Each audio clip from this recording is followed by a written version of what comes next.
Hello friends, good morning. मैं संदीप एक बार फिर विनायक क्लास की तरफ से आप लोगों के बीच। फ्रेंड, आज हम डिस्कस करेंगे इंटरमीडिएट रसायन विज्ञान की एक न्यू टॉपिक, एक न्यू फर्स्ट चैप्टर के बारे में, जिसका नाम है ठोस अवस्था। ठोस अवस्था के बारे में आज हम डिस्कस करेंगे। तो सबसे पहले आप जानते हैं कि the whole universe is made up of matter and energy. जी पूरा आपका यूनिवर्स है, पूरा ब्रह्मांड है। पूरा ब्रह्मांड ये मैटर और एनर्जी से बना हुआ है। मैटर और एनर्जी दो चीज़ से पूरा ब्रह्मांड बना है। मैटर के 3 स्टेट होते हैं, आप जानते हैं, सॉलिड, लिक्विड, गैस। तो इस चैप्टर में हम डिस्कस करेंगे सॉलिड स्टेट के बारे में, ठोस अवस्था। फ्रेंड, ठोस अवस्था होती क्या है? तो द्रव्य के घटक कणों द्वारा प्राप्त वह अवस्था जिसमें अंतराकणिक बल। हमने अंतराकणिक इसलिए कहा क्योंकि इसमें जो इसके घटक कण होंगे वो अणु भी हो सकते हैं, परमाणु भी हो सकते हैं, आयन भी हो सकते हैं। तो इसको इसलिए हमने इसको अंतराकणिक कहा। द्रव के घटक कणों द्वारा प्राप्त वह अवस्था जिसमें अंतराकणिक बल इतने प्रबल होते हैं कि उनकी स्थानांतरित गति रुक जाती है। मतलब ठोस के जो कण होते हैं वो अपने स्थान को छोड़ के नहीं जा सकते हैं। ओके फ्रेंड्स, मान लीजिए ये कोई बॉक्स है, ठोस है, तो इसके जो कण हैं फ्रेंड्स, इसके जो कण हैं, पार्टिकल हैं, वो एक दूसरे से ऐसे बंधे हुए हैं कि वो इसको छोड़ के नहीं जा सकते हैं। तो इनके कणों के बीच में जो स्थानांतरित गति रुक जाएगी। क्यों? क्योंकि इनके बीच में अंतराकणिक बल इतना प्रबल होता है। ओके फ्रेंड्स, उसी अवस्था को ठोस अवस्था कहते हैं। यद्यपि जो ठोस होते हैं फ्रेंड्स, उसमें यद्यपि ठोसों में कंपनी गति होती है। मतलब जो ये कण है ठोस के, ये अपने स्थान पे वाइब्रेट कर सकते हैं, घूर्णन गति भी कर सकते हैं, अपने स्थान पे चाहे तो घूम भी सकते हैं फ्रेंड्स। लेकिन इनमें स्थानांतरित गति नहीं होती है, अपने स्थान फिक्स होते हैं, इसलिए इसको ठोस अवस्था कहते हैं। एक दिया लैटिस एनर्जी, जालक ऊर्जा क्या होती है? तो जैसे कि हम ठोस को अगर हम गर्म करते हैं तो गर्म करने पर ठोस को एनर्जी हम देते हैं तो गैस में वो कन्वर्ट होता है। और अगर हमको गैस को ठोस में कन्वर्ट करना हो, मतलब कि गैस अवस्था से हमको ठोस में कन्वर्ट करना है, तो गैसियस स्टेट से कुछ उसकी एनर्जी रिलीज होगी, कुछ ऊर्जा निकलेगी, तब वो ठोस अवस्था में कन्वर्ट होगा। तो मुक्त गैसीय घटक कणों से, कोई गैसीय घटक कण है, उससे ठोस अवस्था प्राप्त करने के लिए जो मुक्त ऊर्जा की मात्रा है उसको ठोस की चालक ऊर्जा कहते हैं। कोई ठोस बनना अगर है तो ठोस बनने के लिए अगर गैसीय कण जो है उनसे जितनी एनर्जी रिलीज हो, जितनी एनर्जी उनसे मुक्त हो कि वो ठोस में बदल जाए गैस, तो उसको बोलते हैं चालक ऊर्जा। और जिस ठोस की चालक ऊर्जा अधिक होती है, मतलब जिससे जितनी अधिक एनर्जी रिलीज हो गई हो, उसकी निकाय ऊर्जा उतनी कम होगी और वह ठोस उतना ही अधिक अस्थायी होगा फ्रेंड्स। जिस ठोस की चालक ऊर्जा जितनी अधिक होगी वो ठोस उतना ही अस्थायी होगा। ठोस का वर्गीकरण, अगर हम ठोस को बांटें तो कणों की व्यवस्था के आधार पर ठोस को बांटा गया 2 प्रकार में, क्रिस्टलीय ठोस और अक्रिस्टलीय ठोस, क्रिस्टलाइन सॉलिड और एमॉर्फस सॉलिड। या अक्रिस्टलीय ठोस को हम विषम रूपी ठोस भी बोलते हैं, या कभी कभी अतिशीतित द्रव भी बोलते हैं अक्रिस्टलीय ठोस को। तो आज हम पहले डिस्कस करें क्रिस्टलीय ठोस के बारे में। क्रिस्टलीय ठोस को बोलते हैं सत्य ठोस या ट्रू सॉलिड। इसमें फ्रेंड क्या होता है, इसमें जो घटक कण होते हैं, घटक कण में परमाणु भी हो सकता है, आयन भी हो सकता है, अणु भी हो सकते हैं, तीनों हो सकते हैं। तो इनमें जो घटक कण होते हैं, परमाणु, आयन या अणु, ये एक व्यवस्थित क्रम में जुड़े होते हैं क्रिस्टलीय ठोस में। ओके फ्रेंड्स, इसमें क्या होता है, एक त्रिविमीय व्यवस्था होती है, नियमित होगी, और त्रिविमीय व्यवस्था होगी 3D डायमेंशन में, 3D पैटर्न में। मतलब एक्स एक्सिस भी होगा, वाई एक्सिस भी होगा, जेड एक्सिस भी होगा, 3D डायमेंशन में इनकी व्यवस्था होगी। अच्छा, इसका एक अपवाद है फ्रेंड्स, ग्रेफाइट। ग्रेफाइट में 2D डायमेंशन होता है।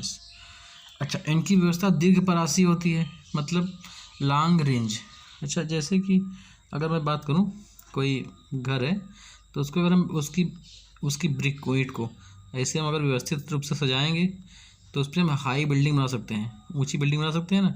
तो इसको बोलते हैं, जो इस प्रकार हमने सजाया है ठोस के कणों को, इस कारण इस पर हम हाई बिल्डिंग जो बना सकते हैं, इसको बोलते हैं दीर्घपरासी व्यवस्था। ओके फ्रेंड्स, तो जो ठोस के कण होते हैं इसमें क्रिस्टलीय ठोस में इनकी व्यवस्था दीर्घपरासी होती है। इस पर चाहे जितनी ऊंची, जितना अधिक चाहे उतना अधिक बना सकते हैं, तो इसी को बोलते हैं दीर्घपरासी व्यवस्था। ठोस के कणों में दीर्घपरासी व्यवस्था होती है, इनका गलनांक निश्चित होता है। ये एक निश्चित गलनांक पे गलते हैं, एक निश्चित फिक्स पॉइंट होगा। जैसे कि अगर 100 डिग्री है तो 100 डिग्री पे पूरा गल जाएंगे। अगर मान लीजिए 1400 डिग्री है तो इसी निश्चित ताप पे पूरा ठोस गल जाएगा। ओके फ्रेंड्स, तो इनका गलनांक निश्चित होता है। ये विषमदैशिक होते हैं और इनका example silver, copper, ferrous, sulphur, ये सब AgCu, FeS, फास्फोरस है, आयोडीन है, ये सोडियम क्लोराइड है, NaCl है। HDPE क्या होता है? तो high density polyethene, high density polythene, ये भी आता है क्रिस्टलीय ठोस में। KNO3, ZnSO4 और क्वार्ट्ज ये है सिलिका का रूप क्वार्ट्ज होता है फ्रेंड्स, और एक क्रिस्टलीय ठोस होता है। क्रिस्टलीय ठोस के बारे में हमने बात किया। क्रिस्टलीय ठोस जो होते हैं इनमें घटक कण जो होते हैं, परमाणु, अणु, आयन एक व्यवस्थित क्रम में होंगे। फिर इनमें नियमित व्यवस्था होगी और त्रिविमीय व्यवस्था होती है, 3D पैटर्न का होता है। बस ग्रेफाइट में 2D होता है। और दीर्घपरासी होती हैं ये, गलनांक इनका निश्चित होता है, विषमदैशिक होते हैं। उसके बाद हम बात करें अक्रिस्टलीय ठोस की। अक्रिस्टलीय ठोस को अतिशीतित द्रव भी कहा जाता है। अक्रिस्टलीय ठोस में इनके जो घटक कण होते हैं, घटक कण, परमाणु, अणु, आयन, ये अनियमित क्रम में व्यवस्थित होते हैं। क्रिस्टलीय में था वो नियमित क्रम में व्यवस्थित है और इसमें अनियमित क्रम में व्यवस्थित है। इनका निश्चित क्रिस्टल जालक नहीं होता है, उसमें 3D पैटर्न था, इसमें कोई निश्चित क्रिस्टल जालक नहीं बनाएंगे। इनकी व्यवस्था लघुपरासी व्यवस्था होगी। जैसे मैंने बताया अभी कि अगर आपने ब्रिक को सही आपने एक लगाया था तो आप उस पर हाई बिल्डिंग बना सकते हैं, लेकिन अगर ब्रिक को ऐसे ही फेंक दे, जाके हम एक ऐसे पूरा फेंक दे ब्रिक को, तो हम उस पर बहुत ऊंची बिल्डिंग नहीं बना पाएंगे। वो बिल्डिंग बनेगी लेकिन वो आगे गिर जाएगी इधर उधर। तो इसको बोलते हैं लघुपरासी व्यवस्था, है ना फ्रेंड्स। तो इसमें अक्रिस्टलीय ठोस में जो होती व्यवस्था होती है लघुपरासी व्यवस्था होती है, और इनमें गलन की ऊष्मा और गलनांक निश्चित नहीं होता है। ये ताप के एक परास में पिघलते हैं। फिर ताप का परास क्या है? ताप के परास में पिघलते हैं, मतलब कि अगर ये पिघलना चालू किए, अगर मान लीजिए 80 डिग्री से अगर पिघलना चालू किया तो ये पूरा पिघलते पिघलते मान लीजिए 90 डिग्री ले लिया है, 95 डिग्री तक पिघलता है। ऐसा इसके मतलब इसके बीच में अगर 80 से पिघलना चालू हो गया, हम इसको गर्म करते रहे तो 95 डिग्री होते थे पूरा अक्रिस्टलीय ठोस पिघलेगा। मतलब ये 80 नहीं मैं कह रहा हूँ, मतलब कोई भी तापमान आप मिल लीजिए, क्रिस्टल में फिक्स, ताकि एक ठो बस अगर एक ही निश्चित तापमान पे सारे ठोस गल जाएगा। लेकिन क्रिस्टल में एक तापमान में नहीं करेंगे, इनका तापमान के रेंज में पिघलते हैं। ये समदैशिक होते हैं। क्रिस्टलीय ठोस भी समदैशिक थे और ये समदैशिक होते हैं। और क्रिस्टलीय का एग्जाम्पल है कांच है, रबड़ है, प्लास्टिक है, और LDPE मतलब लो डेंसिटी पॉलीइथीन, कांच, रबड़, प्लास्टिक। अच्छा, कांच जो है फ्रेंड्स ये भी सिलिका का रूप होता है, और हमने कहा क्वार्ट्ज भी सिलिका का रूप होता है, लेकिन कांच अक्रिस्टलीय है और क्वार्ट्ज क्रिस्टलीय ठोस है। अच्छा, लिखा भी है क्वार्ट्ज और कांच दोनों सिलिका के रूप हैं, परंतु क्वार्ट्ज जो है ये क्रिस्टलीय और कांच अक्रिस्टलीय होता है। अच्छा, कभी कभी प्रश्न पूछता है कि अक्रिस्टलीय ठोसों को अतिशीतित द्रव क्यों कहते हैं? अक्रिस्टलीय ठोसों को अतिशीतित द्रव क्यों कहते हैं? तो ऐसा इसलिए कहते हैं कि इसमें स्वयं के भार के कारण बहने की प्रवृत्ति होती है। जो अक्रिस्टलीय ठोस होते हैं स्वयं के भार के कारण इनमें बहने की प्रवृत्ति होती है, इसीलिए अक्रिस्टलीय ठोसों को अतिशीतित द्रव कहते हैं, या फिर छद्म ठोस कहते हैं, स्यूडो सॉलिड छद्म ठोस कहते हैं, या फिर अतिशीतित द्रव। अच्छा, एक प्रश्न पूछा था कि क्या कारण है कि पुराने भवनों में लगे हुए शीशे के दरवाजे ऊपर की अपेक्षा नीचे मोटे हो जाते हैं? तो क्योंकि जो कांच होता है वो अक्रिस्टलीय ठोस होता है, और अक्रिस्टलीय ठोस अपने अंदर अपने भार के कारण बहने की प्रवृत्ति रखता है, इसलिए ऊपर का जो शीशा है वो कई सालों में धीरे धीरे कुछ नीचे, ऊपर की अपेक्षा नीचे थोड़ा सा मोटा हो जाता है। ओके फ्रेंड्स, अक्रिस्टलीय ठोस को गर्म करने पर, चलिए पूछा एक बार, अक्रिस्टलीय ठोस जो होता है इसको गर्म करके हम अगर धीमे धीमे ठंडा करें तो इनके अंदर कुछ क्रिस्टलीय गुण आ जाएगा। और क्रिस्टलीय ठोसों को अगर गर्म करके हम धीमे धीमे ठंडा करें तो इसमें कुछ क्रिस्टलीय गुण आ जाएगा। इसी कारण जो प्राचीन कांच होती है, पहले की कांच जो होती है पुराने ज़माने की, उनमें जो वस्तुएं बनी उनकी थोड़ा सा उनका रंग दुधिया हो जाता है, मिल्की हो जाता है। ओके फ्रेंड्स, अब उसके बाद हम डिस्कस करें क्रिस्टलीय ठोस को अगर हम बांटें और भागों में, तो क्रिस्टलीय ठोस को घटक कणों अगर क्रिस्टलीय ठोस को बांटें तो कणों की घटक की इकाई और अंतराकणीय बल के आधार पर क्रिस्टलीय ठोस को हम बांट सकते हैं 4 प्रकार में।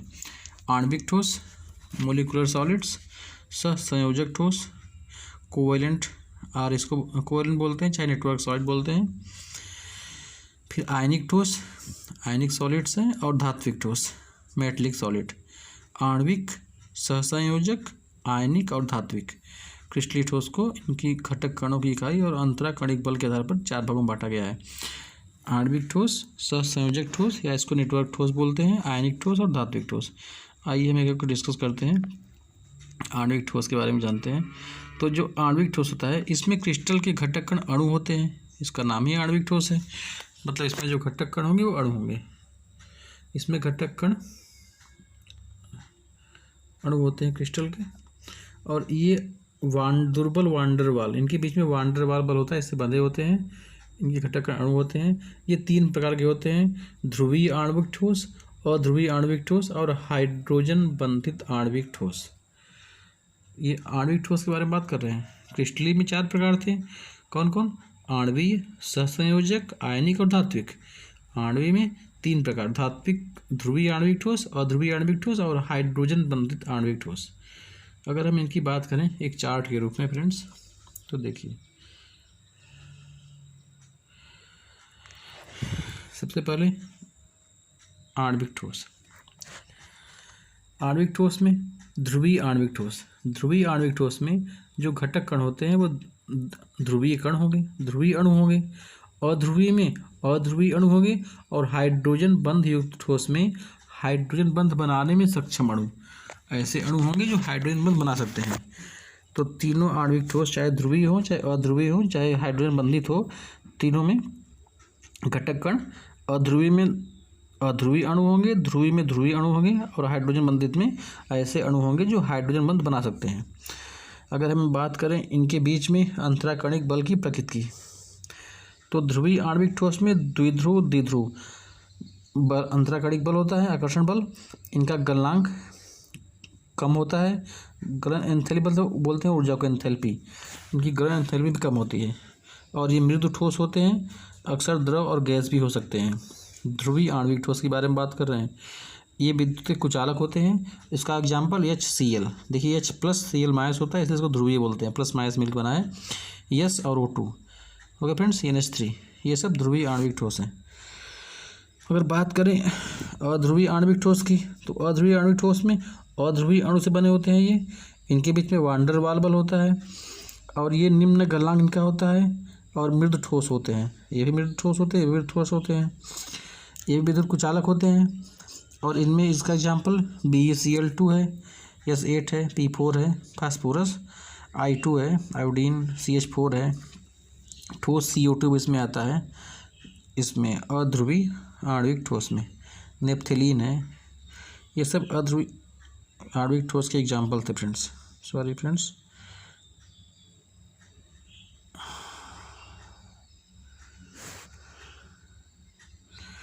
अगर हम बात करें हाइड्रोजन आबंधित आणविक ठोस की, तो इसमें हाइड्रोजन बंध बनाने में सक्षम अणु भाग लेंगे और इसमें हाइड्रोजन बंध होता है, हाइड्रोजन बंध होगा। इनका गलनांक निम्न होता है, लेकिन ध्रुवीय से और अध्रुवीय से अधिक होता है, ध्रुवीय अध्रुवीय से अधिक होता है हाइड्रोजन बंधित आणविक ठोस का गलनांक। ये भी विद्युत के कुचालक होते हैं। इसमें एग्जाम्पल बर्फ है, ग्लूकोज है, दोनों में H होता है ना, H मतलब हाइड्रोजन, तो जिसमें हाइड्रोजन हो उसको बोलते हैं हाइड्रोजन बंधित आणविक ठोस। उसके बाद हम आणविक ठोस के 3 प्रकार हो गए। फिर अगर हम बात करें सहसंयोजक ठोस की, यानी इसको नेटवर्क ठोस भी बोलते हैं, सहसंयोजक ठोस। तो सहसंयोजक ठोस का इसमें परमाणु से मिलकर बने होते हैं, मतलब इसमें घटक कण परमाणु हो रहे हैं। आणविक ठोस में घटक कण अणु थे, लेकिन सहसंयोजक ठोस में घटक कण परमाणु होते हैं। इनका गलनांक अति उच्च होता है, मतलब हाई टेम्परेचर पे गलते हैं ये दृढ़ होते हैं, कड़े होते हैं और भंगुर होते हैं। भंगुर होते हैं मतलब इनको अगर हम पीटे तो ये टुकड़ों में टूट जाएं, बिखर जाएं, इसको बोलते हैं भंगुर। इसका एग्जाम्पल ग्रेफाइट है। अच्छा सॉरी ये विद्युत के दुर्बल सुचालक हैं ग्रेफाइट को छोड़कर, क्योंकि ग्रेफाइट जो होता है, ग्रेफाइट भी सहसंयोजक ठोस में आता है, लेकिन ग्रेफाइट के अंदर इलेक्ट्रिसिटी फ्लो होती है। ग्रेफाइट जो पेंसिल के लीड में लगा होता है उसमें इलेक्ट्रिसिटी फ्लो होती है, और उसके अलावा लेकिन ये दुर्बल सुचालक है, इसमें अच्छे सुचालक नहीं है विद्युत के। इसका एग्जाम्पल हीरा है, क्वार्ट्ज है, सिलिका है, काला फास्फोरस है, ये सब इसके एग्जाम्पल हैं। हीरा याद रखिएगा, हीरा, क्वार्ट्ज, सिलिका ये सब सहसंयोजक ठोस के एग्जाम्पल हैं। फिर अगर हम बात करें आयनिक ठोस की, जैसे कि आणविक ठोस में घटक कण अणु था, सहसंयोजक में घटक कण परमाणु था, आयनिक ठोस में घटक कण धनायन और ऋणायन होंगे। आयनिक ठोस है तो इसमें आयन होंगे। इनका गलनांक उच्च होता है, उच्च गलनांक होता है, और इनके बीच में उच्च विद्युत स्थैतिक बल होता है। आयनिक ठोस है तो इसके बीच में इस विद्युत स्थैतिक बल रहेगा। इनका गलनांक उच्च होता है, ये भी कठोर और भंगुर होते हैं। और ये ठोस अवस्था में अगर हम AgCl को छोड़ दें, AgCl ये ठोस में भी इलेक्ट्रिसिटी फ्लो इसमें होती है। इसके अलावा और ये गलित अवस्था में विद्युत के सुचालक का कार्य करते हैं आयनिक ठोस, क्योंकि गलित अवस्था में इनमें प्लस माइनस आयन पाए जाएंगे तो बिजली को फ्लो करेंगे, इलेक्ट्रिसिटी को फ्लो करेंगे। इसका example NaCl, KCl, KNO3, CaF2, ZnS, K2SO4, MgO और BaO, ये सब इसके एग्जांपल इंपॉर्टेंट फ्रेंड पढ़ लीजिएगा। अगर हम बात करें फिर लास्ट धात्विक ठोस की, तो धात्विक ठोस में घटक कण धातु के परमाणु होंगे। धात्विक ठोस में घटक कण धातु के परमाणु होंगे और इसके बीच में धात्विक बल होगा। अच्छा, धातु जो होती है इसका गलनांक निम्न से उच्च, मतलब कुछ धातुएं जो होती हैं कम तापमान पे गल जाएंगी, जैसे कि पारा Hg, और कुछ धातुएं होती हैं जो हाई टेम्परेचर पर गलती हैं, जैसे कि मैं बात करूँ टंगस्टन की, टंगस्टन, तो टंगस्टन हाई टेम्परेचर पर गलता है, पारा का लो टेम्परेचर पर गल जाएगा। ये मृदु से कठोर होते हैं, मुलायम भी होते हैं, कठोर भी। फास्फोरस की बात करें, फास्फोरस मुलायम होता है, कठोर भी होते हैं, ये प्लेटिनम, लोहा, कोई भी चीज़। तो ये धात्विक ठोस, इनका गलनांक निम्न से उच्च और मृदु से कठोर होते हैं। इनमें धात्विक बल होता है, इनमें जो घटक कण होते हैं धातु परमाणु होते हैं, और ये विद्युत के सुचालक होते हैं। सब जानते हैं आप लोग कि धातुएं विद्युत के सुचालक होती हैं। और इसका जो एग्जाम्पल धातु हैं सब, कापर हो, चाहे फेरस हो, चाहे सिल्वर हो, चाहे Mg हो, मिश्र धातुएं भी इसमें आती हैं। I hope you understand. अगर हम आगे बात करें क्रिस्टल निकाय की, क्रिस्टल निकाय, तो क्रिस्टल निकाय को, क्रिस्टल निकाय इसको 7 भागों में, 7 तरह के क्रिस्टल निकाय होते हैं। जैसे फर्स्ट है घनी क्रिस्टल निकाय, क्यूबिक, फर्स्ट को घनी बोलते हैं, क्यूबिक। ओके फ्रेंड्स, तो इसमें जब क्यूब है तो इसमें जो इनमें जो कोर की लंबाई होगी A, B और C, ये सब बराबर होगी, A बराबर और C। और इनके बीच में जो एंगल है अल्फा, बीटा, गामा, ये भी इक्वल होगा 90 डिग्री के। इसका एग्जांपल कापर है, कापर है, सिल्वर है, ये AU मतलब गोल्ड है, PB है, तो P बोलते हैं लेड को, फिटकरी है, पायराइट है, गैलेना है, जिंक ब्लेड है, ये सब NaCl, KCl, ये सब एग्जाम्पल हैं क्यूबिक क्रिस्टल निकाय के, क्रिस्टल निकाय के, क्यूबिक क्रिस्टल निकाय, घनी क्रिस्टल निकाय के एग्जाम्पल। सेकेंड है फ्रेंड, इसको बोलते हैं टेट्रागोनल, टेट्रागोनल, या फिर हिंदी में बोलते हैं द्विसम लंबाक्ष। लंब अक्ष मतलब इसका जो लंब अक्ष मतलब ये जो एंगल होगा अल्फा, बीटा, गामा सब 90 डिग्री पे होगा। 90 डिग्री बोलते हैं, लंब बोलते हैं, ऐसे लंब ना, तो 90 डिग्री पे सारे एंगल 90 डिग्री बराबर होंगे, इसलिए इसको बोलते हैं लंबाक्ष। और द्विसम मतलब 2 बराबर होंगे, तो अल्फा बीटा ए भी तो बराबर होगा भुजा, लेकिन सी बराबर नहीं होगी। इसका एग्जाम्पल सफ़ेद टिन है, SnO2 है और CaSO4 है। अगर हम बात करें थर्ड की, तो थर्ड है विषम लंबाक्ष, विषम लंबाक्ष, या फिर इसको हिंदी में बोलते हैं आर्थोरोम्बिक, आर्थोरोम्बिक, आर्थोरोम्बिक विषम लंबाक्ष मतलब कोई भी सम नहीं रहेगा, कोई बराबर नहीं रहेगा, तो तीनों भुजाएं बराबर नहीं है इसकी, और लेकिन तीनों एंगल बराबर हैं, क्योंकि ये लंबाक्ष है, ये भी लंबाक्ष था, तीनों एंगल बराबर। अल्फा बीटा गामा सब 90 डिग्री के। और इसका एग्जांपल रोम्बिक सल्फर है, KNO3 है, BeSO4 और K2SO4। एग्जाम्पल आप लोग पढ़ लीजिए, एग्जाम्पल परीक्षा में काटो पूछता है कभी 1 नंबर में इसका। फिर फोर्थ है एक नताक्ष, इसको बोलते हैं मोनोसाइक्लिक। मोनो मतलब एक होता है, साइक्लिक मतलब झुका हुआ, एक एंगल पे झुका हुआ। ओके फ्रेंड्स, तो अल्फा बीटा तो बराबर होगा लेकिन गामा बराबर नहीं होगा। इसमें गामा किसी एंगल पे झुका होगा और इसमें लेकिन कोई साइड इसकी कोई बराबर नहीं होगी। इसका एग्जांपल मोनोक्लिनिक सल्फर, फिर Na2SO4 है, KClO3 है और CSO4 है। फिर अगली बात करें तो है ट्राइक्लिनिक। ट्राइक्लिनिक मतलब त्रिनताक्ष, तीनों इसमें एंगल झुके होंगे, ये भी एंगल दूसरा होगा, ये भी एंगल दूसरे होंगे और इसके बीच में जो ये एंगल ये भी दूसरा। इसमें तीनों एंगल बराबर नहीं होंगे और तीनों साइड भी बराबर नहीं होगा तीसरे नताक्ष में। इसका एग्जांपल CSO4 और H2Cr2O7। फिर अगर हम बात करें षटकोणीय हेक्सागोनल की तो इसमें ए बी बराबर होंगे, दो साइड बराबर होगी लेकिन तीसरी साइड बराबर नहीं होगी। और इसमें अल्फा बीटा 90 डिग्री है लेकिन गामा 120 होता है, याद रखिएगा।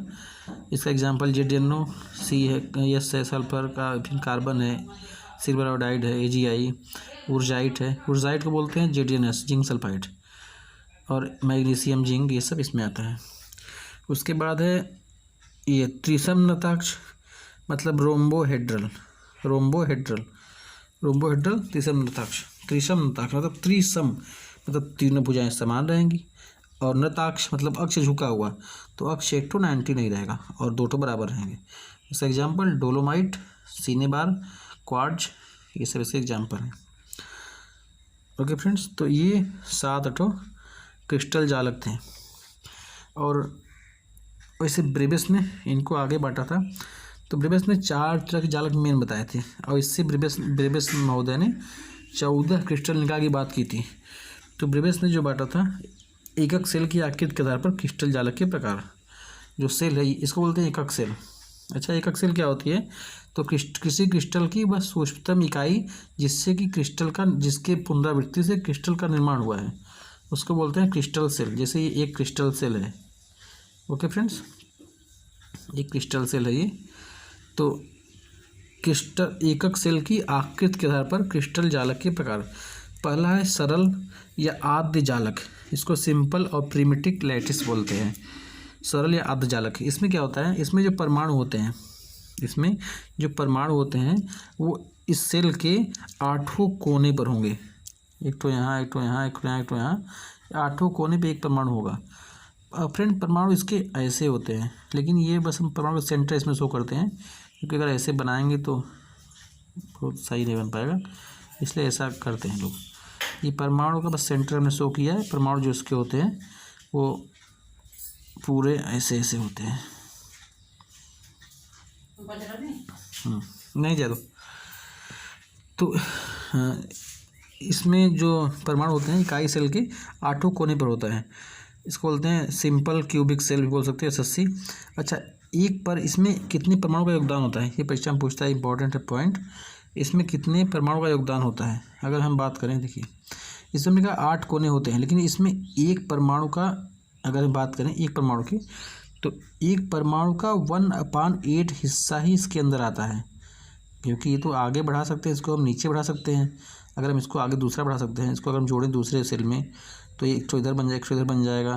तो ये जो परमाणु है इसका योगदान इसमें भी है, इसमें भी है, इसमें भी है, इसमें इधर वाले में पड़ेगा और इसे ऊपर वाले में भी पड़ेगा। तो ये जो परमाणु एक तो है इसका योगदान 8 कमरों में पड़ जाएगा, 8 सेल में पड़ेगा। तो इसलिए ये एक परमाणु का इसके अंदर 1/8 पार्ट ही इसके अंदर होता है, इसके अंदर। ओके फ्रेंड्स, तो एक परमाणु का 1/8 भाग इसके अंदर होता है और इसमें सब कितने परमाणु हैं? तो 1 2 3 4 5 6 7 8, इसमें 8 परमाणु हैं। तो 8 परमाणु था और एक परमाणु का 1/8 इसके अंदर होता है, तो 8 से 8 कट हो जाएगा, एक परमाणु का इसमें पूरा योगदान होगा। SCC में सिंपल क्यूबिक सेल बोलते हैं। फिर सेकंड है अंतः या काय केंद्रित जालक, इसको बोलते हैं बॉडी सेंटर्ड लैटिस। या फिर अगर हम आगे बात करें तो बॉडी सेंटर्ड क्यूबिक सेल की बात करेंगे। तो अंतः मतलब इसके अंदर में, अंतः पे यहाँ पे देखिए, या फिर काय मतलब इसके बॉडी के अंदर। तो इसमें तो 8 कोने पे एक परमाणु एक एक परमाणु होगा। उसके बाद एक परमाणु इसके बीच में एयर में है, ये इस पूरे ये जो घन है इसके बीच में एक परमाणु होगा। तो फ्रेंड्स, तो इसमें 8 कोने के अतिरिक्त एक परमाणु जो होगा केंद्र में भी होता है। अच्छा, तो इसमें कितने परमाणु का योगदान होगा? तो इसमें तो 8 कोने भी एक परमाणु, मतलब कि 1/8 8 कोने थे, 8 कोने थे और सब में 1/8 का योगदान था। और एक परमाणु तो बीच में भी था ना, तो वो एक ठो ये और एक ठो ये, मतलब इसमें 2 परमाणु का योगदान होता है। BCC में 2 परमाणु का योगदान होता है। फिर बात करेंगे हम FCC की, फलक केंद्रित जालक, इसको बोलते हैं फेस सेंटर्ड लैटिस। मतलब इसमें क्या होता है? तो इसमें परमाणु जो होते हैं किनारे पे तो रहेंगे 8, इसके अलावा प्रत्येक फलक के केंद्र में भी रहेंगे। ये घन में 6 फलक होते हैं ना, एक तो फलक ये इधर वाला, तो इसके केंद्र पर यहाँ है, फिर एक तो इस पे है, एक तो आगे वाले पे, एक तो पीछे वाले पे है, एक तो नीचे वाले पे भी है, एक तो इस साइड पे भी है। तो 6 फलक के केंद्र पर एक परमाणु होगा इस कोनों के अलावा, मतलब 8 तो पहले किनारे किनारे होगा, उसके बाद प्रत्येक फलक के केंद्र पर एक परमाणु होगा। अगर हम बात करें तो 8 कोने पर 8 कोने थे और प्रत्येक परमाणु का योगदान 1/8 होता है, तो ये 1 हो गया। और जो 6 कोने हैं इसमें जो केंद्र पर जो परमाणु था इसका योगदान हाफ होता है इसके अंदर, तो हाफ इंटू 6 मतलब 3 ये और एक ही, मतलब FCC में 4 परमाणु का योगदान होता है। फिर एक है अंत केंद्रित जालक, नाम है अंत केंद्रित मतलब इंड सेंटर्ड। इसमें क्या होता है? इसमें कोने पे 8 कोने परमाणु रहेंगे, इसके अलावा किन्हीं दो विपरीत फलकों पे परमाणु रह सकते हैं। मतलब देखिए, एक तो इस फलक पे मैं किया तो इसके विपरीत एक इस पे किया, 2 परमाणु विपरीत फलक पे रहेंगे। अगर इस पे ना होगा, एक तो इस पे है तो एक तो इस पे रहेगा ना, लेकिन बस एक ही विपरीत फलक पे परमाणु होगा। तो 8 कोने पे एक एक परमाणु, 8 कोने का जो परमाणु था इसका 1/8 योगदान था इसके बनने में, और जो 2 फलक पे था उनका 1/2 होता है। तो सब मिला के इसमें भी 2 परमाणु का योगदान होता है ECC में। फिर परमाणु की त्रिज्या और कोर की लंबाई में संबंध।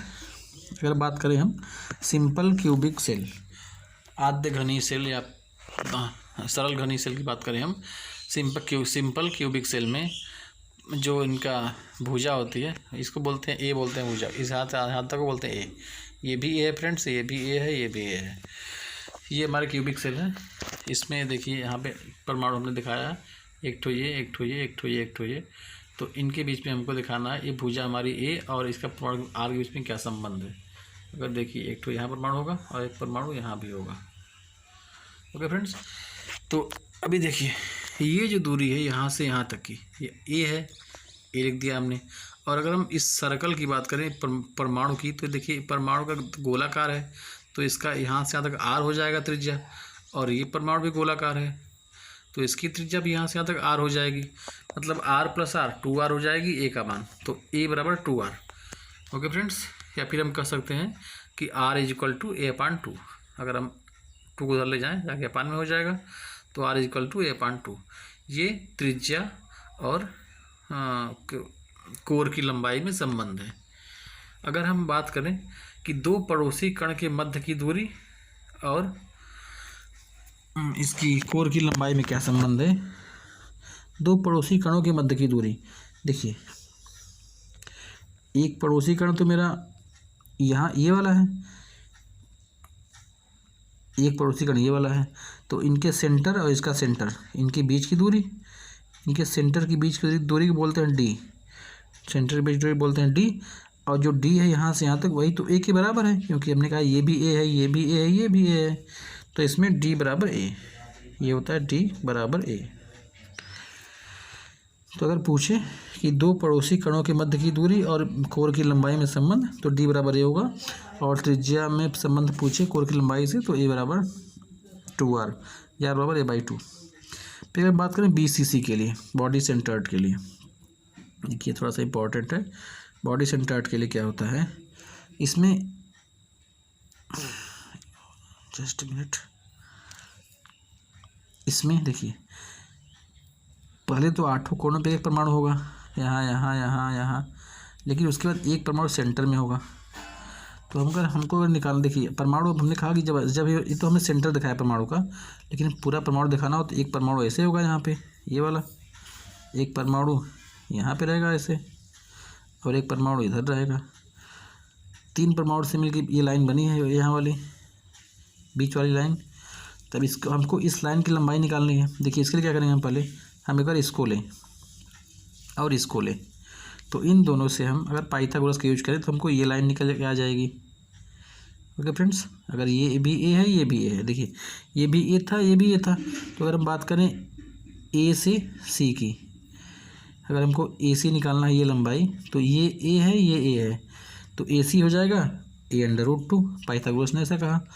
अब देखिए ये वाला a√2 हो गया, अभी ये वाला कितना है, तो ये भी a है, तो a√2 और a, इन दोनों को हम √2 करके ऐड कर देंगे तो हमारी ये लंबाई आ जाएगी। ओके फ्रेंड्स, देखिए तो अगर हमने इसको ऐड कर दिया AC² को और CD² को, मतलब हमारा था ये वाला 2a² और एक तो था a², 2a² a², मतलब कि अगर हम बाहर निकालें अंडर के तो a√3 हो जाएगा ये AD का मान ना। और अगर हम बात करें, देखिए AD की अगर हम बात करें, ये तो हमने AD की लंबाई निकाला कोर की लंबाई से, लेकिन अगर हम AD की बात करें तो देखिए एक ठो सर्कल तो ये है, तो यहाँ से यहाँ तक दूरी कितनी होगी सर्कल का, R हो जाएगा। एक सर्कल ये है, तो इसमें तो R इधर हो जाएगा और R इधर हो जाएगा, डायमीटर है ना यहाँ से यहाँ तक, तो 2 होते में रेडियस होता है, और एक सर्कल ये, तो इसका R इधर हो जाएगा, मतलब R 2 ठो R और 1 ठो R, 4 R हो गए इस फ्रेंड।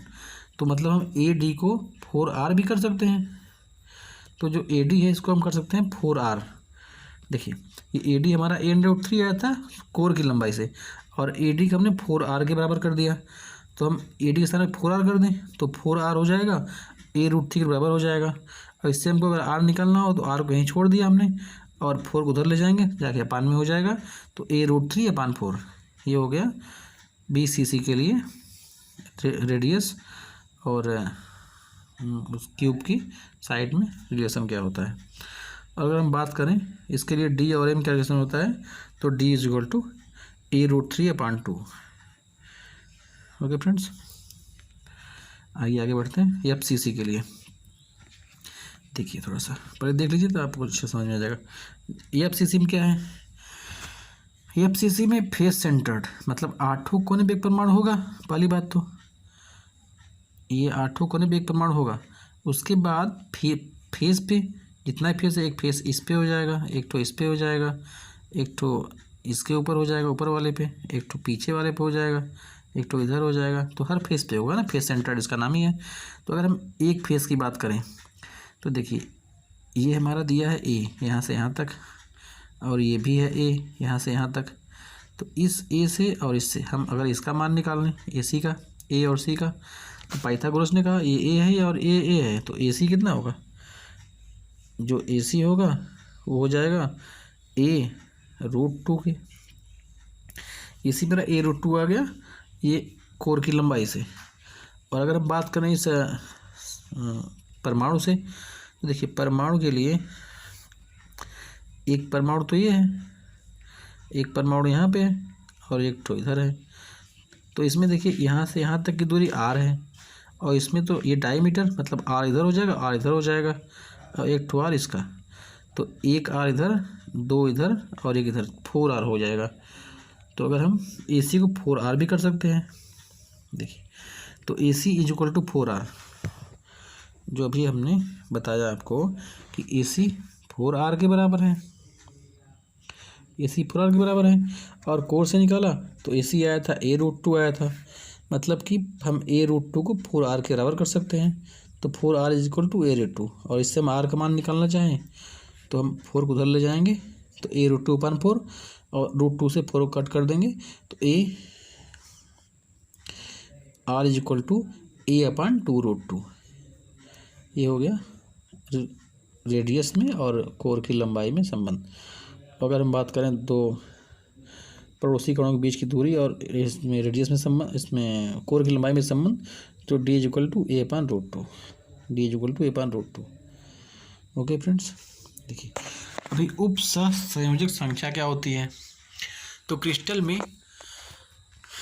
में जालक के एक परमाणु के चारों ओर उपस्थित निकटवर्ती परमाणु की संख्या को उपसंयोजक संख्या कहते हैं। कोई एक परमाणु है जालक में, तो उसके अगल बगल जितने परमाणु हैं, यहाँ पे यहाँ पे यहाँ पे यहाँ पे नीचे और इधर, तो पहले वाले में तो क्यूबिक वाले में सिंपल में 6 परमाणु का योगदान था, मतलब 6 परमाणु इसके कांटेक्ट में थे पहले एक को ना, तो इसको सहसंयोजक संख्या 6 हो जाएगी। उपसंयोजक संख्या जालक में, क्रिस्टल जालक में एक परमाणु के चारों ओर जितने परमाणु हैं निकटवर्ती उसके, उन्हीं संख्या को बोलते हैं उपसंयोजक संख्या।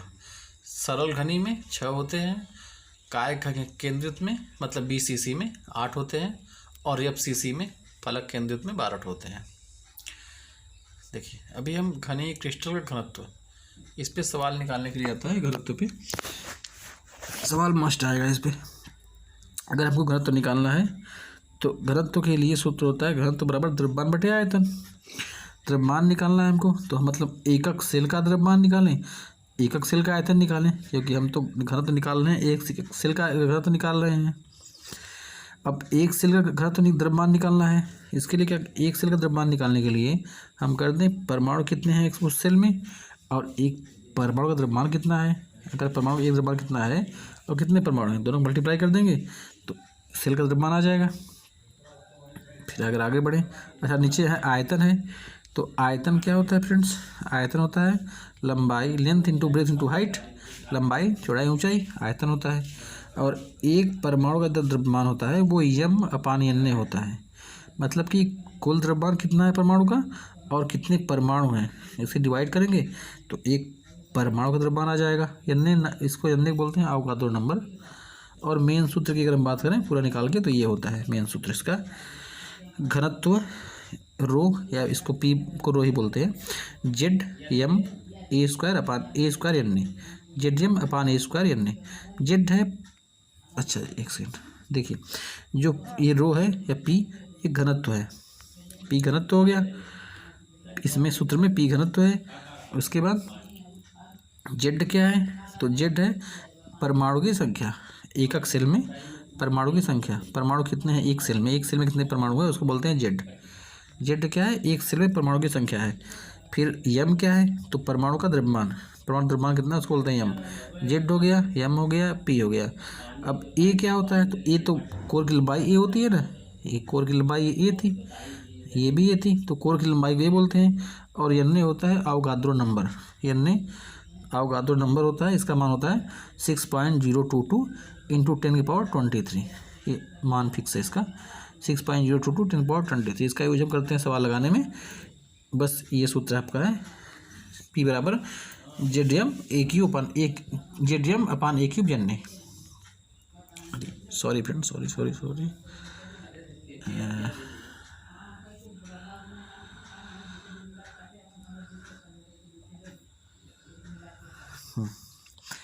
देखिए अभी संकुलन क्षमता क्या होती है। तो हमने कहा क्रिस्टल निकाय बनाया था, क्रिस्टल निकाय में गोले द्वारा घेरे गए एकक सेल के कुल आयतन के आयतन प्रतिशत को संकुलन क्षमता कहते हैं। निकाय है कोई, तो उसमें जो मान लीजिए क्रिस्टल निकाय है, तो इसमें गोले ने इतना आयतन घेरा, इसने इतना घेरा, इसने इतना घेरा, इसने इतना घेरा, तो बीच में तो यहाँ पे खाली स्थान हो गया, ये वाला ये तो खाली स्थान हो गया इधर ना। तो मतलब जितना गोले ने स्थान घेरा, जितना आयतन घेरा इस पूरे क्रिस्टल का, उसको बोलते हैं संकुलन क्षमता। मतलब गोले द्वारा घेरे गए एकक सेल के कुल आयतन के आयतन प्रतिशत को संकुलन क्षमता कहते हैं। इसका सूत्र है संकुलन क्षमता का एकक सेल में गोलों की संख्या, मतलब सेल के निर्माण में कितने गोलों का योगदान है, इनटू प्रत्येक गोलों द्वारा घेरा गया आयतन, कितना आयतन एक गोला घेर रहा है, अपान एकक सेल का कुल आयतन इंटू 100। ये इसका एक सूत्र है। सेल में गोलों की संख्या, कुल गोलों का आयतन, मतलब प्रत्येक गोले द्वारा घेरा गया आयतन इंटू 100 है, और अपान एकक सेल में कुल आयतन। ओके फ्रेंड्स, इस सूत्र का यूज करेंगे हम सवाल लगाने में। अब देखिए अगर सरल घनी के लिए संकुलन क्षमता पूछता है कि सरल घनी कोई जालक है उसके संकुलन क्षमता क्या होगी, तो सूत्र तो ये मेरा कि एक से किसी गोलों की संख्या, तो सरल घनी में कितने परमाणु होते हैं, हमने बताया एक परमाणु होते हैं, ये हमने आपको शुरू में बताया था, ध्यान दीजिएगा। सरल घनी में एक परमाणु होते हैं और एक प्रत्येक गोले का द्वारा घेरा गया आयतन, तो गोले का आयतन क्या होता है, गोले का आयतन 4/3 पाई r³ होता है, ये गोले का आयतन हो गया। और अपान सेल का आयतन, तो सेल तो घन है, इसका आयतन होगा length into breadth into height, और तीनों सेम है तो a³ और इंटू 100, ये सूत्र हमने मान रख दिया। अभी लेकिन सरल घनी के लिए, सरल घनी में a और r में क्या संबंध है, हमने पीछे बताया था कि सरल घनी में a r में क्या संबंध है, तो उस संबंध को हम इसमें पुट करेंगे। तो देखिए सरल घनी के लिए a is equal to 2r होता था, हमने इसमें पुट कर दिया एक स्थान पे 2r, इसका क्यूब कर दिया। देखिए a और 2r क्योंकि होता है सरल घनी के लिए, तो ये कट हो जाएगा, π/6 इंटू 100 आएगा। अब इसको हमने सॉल्व करेंगे तो 52.3%, मतलब सरल घनी में संकुलन क्षमता 52.3% होती है। अच्छा, संकुलन क्षमता हो गई, तो इसके जो बचेगा खाली स्थान उसको बोलते हैं रिक्तिका बोलते हैं, रिक्त स्थान। तो सरल घनी में कितना रिक्त स्थान होगा, सब तो 100% होता है, इतना जब उसमें संकुलन क्षमता हो गई तो 100 में से इसको माइनस कर देंगे, ये मेरा आ जाएगा रिक्त स्थान। सरल घनी में 52.3% संकुलन क्षमता होती है और 47.7% रिक्त स्थान होता है। देखिए उसके बाद काय केंद्रित घनी में, मतलब BCC में, बॉडी सेंटर्ड में संकुलन क्षमता क्या होगी, सूत्र वही है, परमाणु की संख्या इंटू गोले का आयतन अपान घन का आयतन। तो BCC में कितने परमाणु का योगदान था, BCC में 2 परमाणु का योगदान था ना, तो 2 परमाणु हो गए। गोले का आयतन सेम वही 4/3 पाई r³, घन का आयतन a³ होता है। अब लेकिन BCC में a और r में क्या संबंध है, तो BCC के लिए देखिए, BCC के लिए a is equal to 4a/√3 ये था ना, तो हमने यहाँ पर रख दिया 4/√3a, और इसका क्यूब है, क्यूब कर दिया, क्यूब करके हमने इसको कट कर देंगे तो मेरा आ जाएगा इतना हो जाएगा। देखिए ये 8/3 पाई r² था, पाई r³ था, हमने लिख दिया।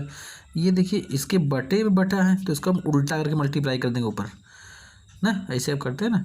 तो अब इसका क्यूब है, 3 बार करेंगे तो √3 तो मल्टीप्लाई करेंगे तो 3√3 हो जाएगा। 4 का 3 टाइम करेंगे, 4 इंटू 4 तो 64 हो जाएगा, और r³ तो r³ हो जाएगा। अभी r³ से r³ कट हो जाएगा, 8 से कट कर देंगे, 8 8 64 हो जाएगा, 3 से 3 कट हो जाएगा। तो ये सब काटने पे मेरा आएगा π√3/8 इंटू 100, और इसको हम जब सॉल्व करेंगे पाई का मान रख के तो मेरा 68.05%, ये होता है BCC में संकुलन क्षमता 68.5%। जब इतना संकुलन क्षमता हो गई तो रिक्त स्थान के लिए 100 में से इसको माइनस कर देंगे, रिक्त स्थान आ जाएगा मेरा 31.95%। फिर अगर बात करें फलक केंद्रित घनी एकक सेल के लिए संकुलन क्षमता, फलक केंद्रित के लिए मतलब FCC के लिए, FCC के लिए क्या, तो वही सूत्र है। FCC में पहले, FCC में कितने परमाणु थे, FCC में तो 4 परमाणु थे, FCC में परमाणु 4 हो गए। गोले का आयतन सेम 4/3 पाई r³, घन का आयतन सेम इंटू 100। अभी FCC के लिए जो कोर की लेंथ था a और r में संबंध था a is equal to 2√2r, तो हमने मान रख दिया 2√2r के स्थान पे, और इसको सॉल्व करेंगे हम तो आ जाएगा मेरा π/6। अच्छा, इसको हल करें, देखिए ये आ रहा था π/3√2, लेकिन एक बार एग्ज़ाम में ऐसा दिया था तो बच्चे इसमें कंफ्यूज हो गए थे। देखिए इसमें अगर हम 2 से √2 से ऊपर नीचे मल्टीप्लाई कर दें, इसमें √2 से ऊपर और √2 से नीचे मल्टीप्लाई कर देंगे तो हमारा ये आ जाएगा, और इसको सॉल्व करेंगे तो 74.06% FCC में ऑक्यूपाई कर लेंगे गोले। इसकी संकुलन क्षमता FCC की 74.06%, इतना संकुलन क्षमता हो गई तो इसकी रिक्ति 25.94% होगी। I hope you understand. अगर आगे बढ़ें तो रिक्तियाँ क्या होती हैं, पहले संकुलन क्षमता तो हो गई, रिक्तियाँ क्या होती है, तो किसी क्रिस्टल में परमाणु या आयनों के मध्य जो उपस्थित रिक्त स्थान होता है, खाली स्थान होता है, उसको रिक्तिका बोलते हैं, रिक्तियाँ बोलते हैं, रिक्तियाँ। किसी क्रिस्टल का जो परमाणु है, किसी क्रिस्टल में परमाणु आयनों के मध्य में जो खाली स्थान होता है उसको बोलते हैं, रिक्तियाँ बोलते हैं। अच्छा, रिक्तियाँ 3 तरह की होती हैं। एक है त्रिकोणीय रिक्तियाँ। त्रिकोणीय रिक्तियाँ, त्रिकोणीय रिक्तियाँ यह 3 गोलों के एक तल में मिलने से बनती हैं। देखिए, एक गोला ये था, एक गोला ये था और एक गोला ये था। इन तीनों गोले मिले आपस में, तो यहाँ पे जो गोल रिक्ति बन गई उसको बोलते हैं त्रिकोणीय रिक्तियाँ। ये वाला एक तो चतुष्फलकीय रिक्तियाँ। चतुष्फलकीय रिक्तियाँ क्या होती है? तो यह पहली परत के 3 स्पर्श करते हुए गोलों, देखिए एक ये था और एक ये था और एक ये था, इसके ऊपर दूसरी परत का एक गोला हमने रख दिया, ये ब्लैक वाला। देखिए, दिखाएं आपको, देखिए रेड वाले के ऊपर, ये रेड वाला 3 ठो गोला था, इसके ऊपर हमने एक ब्लैक गोले को रख दिया, तो इसके बाद जो रिक्ति बनती है उसको बोलते हैं चतुष्फलकीय रिक्तियाँ। एक होता है अष्टफलकीय रिक्तियाँ। तो जब यह रिक्ति जो बनती है 2 त्रिकोण के रूप में 6 गोलों से बनती है। ठीक है, 3 गोला तो हमने इस प्रकार रखा था 1 2 3, इसके ऊपर 3 गोला हमने ऐसे रखा ब्लैक वाला, तो इससे इसके बीच में जो रिक्त स्थान बनेगा, यहाँ पे इसके बीच में रिक्त स्थान बनेगा उसको बोलते हैं अष्टफलकीय रिक्तियाँ। और इसका ज़्यादा इम्पॉर्टेंट है यहाँ पे सवाल लगाने में। देखिए सूत्र है तो, यदि संकुलित गोलों की संख्या n हो, मतलब n गोलों की संख्या है। अच्छा, गोलों की संख्या मतलब अगर हम बात करें सिंपल क्यूबिक के लिए तो 1 गोला होता है। अगर बात करें BCC में कितने परमाणु होते हैं, तो उसमें 2 परमाणु होते हैं। अगर बात करें FCC में कितने परमाणु होते हैं, फलक केंद्रित वाले में, तो 4 होते हैं ना। तो अगर ये n का मान फ्रेंड्स, तो अगर n जो है गोलों की संख्या है तो अष्टफलकीय रिक्तियाँ उसमें होंगी या नहीं होंगी। जितना गोला होगा उतनी अष्टफलकीय रिक्तियाँ होंगी, जितना गोला होगा उसकी दुगनी चतुष्फलकीय रिक्तियाँ होगी, और जितने परमाणु होंगे, गोले होंगे, उनके 8 गुने त्रिकोणीय रिक्तियाँ होंगी। तो किसी जालक में ऐसे हम रिक्तियों को निकाल सकते हैं कि कौन सी रिक्तियाँ कितनी होगी। ओके फ्रेंड्स, आइए आगे बढ़ते हैं। क्रिस्टल दोष। क्रिस्टल दोष क्या होता है? क्रिस्टल दोष, इसका नाम ही क्रिस्टल में दोष है कुछ ना कुछ। तो किसी क्रिस्टल के घटक कणों के पूर्ण रूप से जो नियमन क्रम में कोई भी विचलन हो, या उसी को अपूर्णता बोलते हैं या दोष बोलते हैं।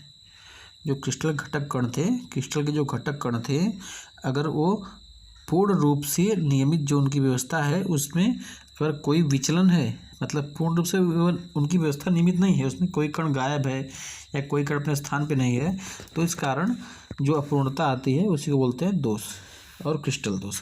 तो क्रिस्टल दोष के प्रकार, क्रिस्टल दोष जनरली 3 टाइप्स के होते हैं: बिंदु दोष, इलेक्ट्रॉनिक दोष और रेखीय दोष। तो हमको इसमें सिलेबस में दिया डिस्कस करने के लिए बिंदु दोष। बिंदु दोष क्या होता है? तो घटक कणों की अनियमित व्यवस्था से उत्पन्न दोष को बिंदु दोष कहते हैं। बिंदु दोष जो होता है वो 2 टाइप्स के होते हैं: स्टाइकियोमितीय दोष और नॉन स्टाइकियोमितीय दोष। हिंदी में बोलते हैं रस समीकरण मितीय दोष और अरस समीकरण मितीय दोष। ओके फ्रेंड्स, अब ये स्टाइकियोमितीय दोष 2 तरह के होते हैं: शाटकी दोष और फ्रेंकल दोष। शाटकी दोष, फ्रेंकल दोष। अच्छा, इसमें डिफरेंस वेरी इंपॉर्टेंट है, पूछता है शाटकी दोष फ्रेंकल दोष में क्या डिफरेंस है, अंतर क्या है। उसके बाद अगर बात करें नॉन स्टाइकियोमिटी की, तो इसमें 2 तरह होते हैं: धातु अधिकता दोष और धातु न्यूनता दोष। तो आइए हम डिस्कस करते हैं शाटकी दोष के बारे में। देखिए शाटकी दोष क्या होता है? यह क्रिस्टल में, सॉरी फ्रेंड्स, पहले देख लीजिए प्रोफेसर, यह क्रिस्टल में कुछ जालक बिंदुओं के रिक्त रहने से बनता है, उत्पन्न होता है। मतलब कोई क्रिस्टल में जालक बिंदु कुछ खाली रह जाएंगे। जैसे आइए फिगर में, तो देखिए यहाँ पे एक ये खाली है, इम्पटी है, ये इम्पटी है। देखिए ये A+A+ है और ये B- है, ये A+ है और ये B- है। ओके फ्रेंड्स, A+B- सब इसमें ये सब भरे हुए हैं, लेकिन यहाँ पे खाली है और यहाँ पे खाली है। तो ये दोष जो होता है कैसे उत्पन्न होता है? तो क्रिस्टल में कुछ जालक बिंदु के रिक्त रहने से उत्पन्न होता है। अच्छा, जब रिक्त उत्पन्न होने के कारण जो रिक्त उत्पन्न होते हैं इसमें, तो प्लस और माइनस दोनों की संख्या समान होती है। मतलब जितना प्लस निकलेगा उतना माइनस भी निकल जाएगा। देखिए यहाँ से प्लस निकला था और यहाँ से माइनस, तो ये ऋण आने वाला है, प्लस ये प्लस वाला है ना, तो प्लस निकल गया, यहाँ से माइनस निकल गया। तो जितना प्लस निकलेगा उतना माइनस, जैसे एक प्लस निकला तो एक माइनस निकल गया। तो रिक्त उत्पन्न करने वाले प्लस और माइनस आयन की संख्या जो होती है समान होती है, इसीलिए जो क्रिस्टल है उदासीन होता है। क्रिस्टल हमेशा उदासीन रहता है। अच्छा, क्रिस्टल से प्लस माइनस 2 आयन निकल गए तो इसका घनत्व तो क्या होगा, इसका घनत्व तो कम हो जाएगा। ओके फ्रेंड्स, इस क्रिस्टल से 2 आयन निकल गए, इसका घनत्व तो कम हो गया। क्रिस्टल उदासीन है लेकिन घनत्व तो कम हो गया। और ये पाया जाता है अक्सर उच्च उपसंयोजक क्षमता वाले यौगिकों ठोस में पाया जाता है। ऐसे ठोस जिनकी सहसंयोजक क्षमता उच्च उसमें पाया जाता है ये साटकी दोष, जैसे NaCl, KCl और KBr, AgBr, इसमें भी पाया जाता है साटकी दोष। याद रखिएगा, इसका विषय बाद अभी आगे कराएंगे आपको। फिर देखिए सेकंड है फ्रेंकल दोष। फ्रेंकल दोष क्या होता है? फ्रेंकल दोष होता है किसी आयन को और उसमें अक्सर धनायन ही होता है, अक्सर पॉजिटिव आयन ही होते हैं ना। किसी आयन को अक्सर पॉजिटिव आयन, किसी आयन को उसमें अक्सर पॉजिटिव आयन होते हैं अपने जालक बिंदु से। अच्छा, जो यहाँ पे ये फिक्स पॉइंट इनका है ना, इसको बोलते हैं जालक बिंदु बोलते हैं, इसको बोलते हैं जालक बिंदु। तो किसी आयन को प्रायः उसमें धनायन ही होते हैं अपने जालक बिंदु से को छोड़ करके। अगर वो अंतरा आकाश में चला जाता है अपने स्थान छोड़ के, देखिए यहाँ से छोड़ के अपना स्थान यहाँ पे आ गया, ये बीच में आ गया ना, तो अपने स्थान को छोड़ करके, अपने जालक बिंदु को छोड़ करके अगर अंतर आकाश में आ जाते हैं तो उस दोष को बोलते हैं फ्रेंकल दोष। साटकी दोष में क्या था, निकल के बाहर चले गए थे, प्लस भी माइनस भी दोनों निकल बाहर चले गए थे। लेकिन फ्रेंकल में क्या है, इसमें यहाँ से निकले लेकिन वो इसी अंतर आकाश में आ गए, बाहर नहीं गए, ये वाला ये पॉजिटिव। ओके फ्रेंड्स, तो इसमें देखिए अब उदासीन इसको बनना है, उदासीन तो रहेगा ये, क्योंकि इसमें जितना आयन थे प्लस माइनस सब इसी के अंदर, इसके बाहर नहीं गए हैं। तो इसलिए जो क्रिस्टल है ना उदासीन है अभी भी। इसका घनत्व तो क्या हुआ, घनत्व तो कोई प्रभाव नहीं पड़ेगा, क्योंकि इसके अंदर सारे जितने भी आयन थे सब इसी के अंदर है, इसके बाहर एक आयन नहीं गया, तो इसका घनत्व है अपरिवर्तित रहेगा।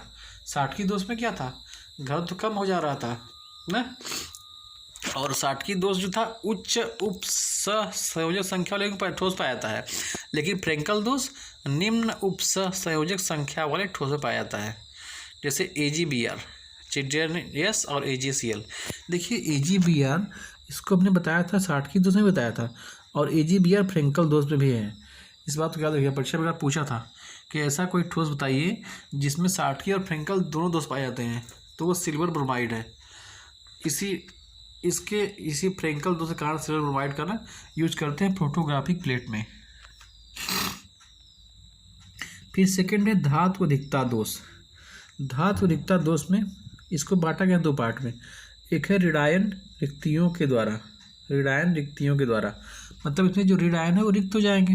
देखिए ये सब A positive B negative, A positive B negative था। यहाँ देखिए एक ठो B निगेटिव गायब हो गया, यहाँ पे नहीं है, यहाँ पे इलेक्ट्रॉन आ गया, तो यहाँ से B निगेटिव तो निकल गया, लेकिन वो निकल के बाहर गया ना फ्रेंड्स, जैसे कि साटकी में जाता है, लेकिन साटकी में वहाँ पे खाली था, लेकिन यहाँ इसमें क्या हुआ, उसका स्थान ग्रहण करने के एक इलेक्ट्रॉन आ गया ना। देखिए तो यह दोष जो ऋणायन रिक्ति दोष होता है, यह दोष एक ऋण आयन जो जालक बिंदु से हटने के कारण होता है, और विद्युत उदासीन बनने के लिए ऋण आयन का स्थान लेने के लिए इलेक्ट्रॉन वहाँ पे आ जाता है, इलेक्ट्रॉन उसका स्थान ग्रहण कर लेगा। और यह दोष होता है प्रायः उन क्रिस्टलों पाया जाता है जिनमें पहले से ही साटकी दोष हो, जिनमें साटकी दोष हो सकता है, उसी में ये पाया जाता है दोष। अच्छा, एक प्रश्न और पूछा था, यह केंद्रक क्या होता है, यह केंद्रक क्या होते हैं? देखिए तो धातु अधिकता दोष में, धातु अधिकता दोष में खाली ऋणायनिक स्थान, ये वाला खाली ऋणायनिक स्थान, इसको ऑक्युपाई करने, ये धातु अधिकता दोष में खाली ऋणायनिक स्थान जिसको इलेक्ट्रॉन द्वारा अध्यासित करते हैं यह केंद्रक कहलाता है। ओके फ्रेंड्स, मतलब कि ये जो आपका केंद्रक है इसी को बोलते हैं यफ केंद्रक। जो ये केंद्रक है इसी को बोलते हैं यफ केंद्रक। धातु अधिकता दोष में ऋणायन के निकल जाने से उसका स्थान जो आके इलेक्ट्रॉन ग्रहण करता है उसी स्थान को, उसी रिक्ति को बोलते हैं यफ केंद्रक। और यफ केंद्रक से ही क्रिस्टल रंगीन होते हैं।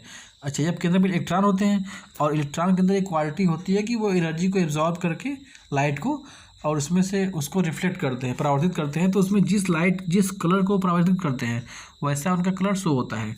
जैसे कि अगर हम NaCl ले लें, NaCl के क्रिस्टल पे अगर हम Na की वाष्प को प्रभावित करें, Na की वाष्प को, तो इसका जो Cl माइनस है, Na का जो NaCl में जो Cl माइनस है, एक सेकंड देखिए, NaCl में ये Cl माइनस है, हमने इस पर Na प्रभावित किया था तो वो निकल जाएगा बाहर, Na के साथ निकल जाएगा तो स्थान ये खाली हो जाएगा।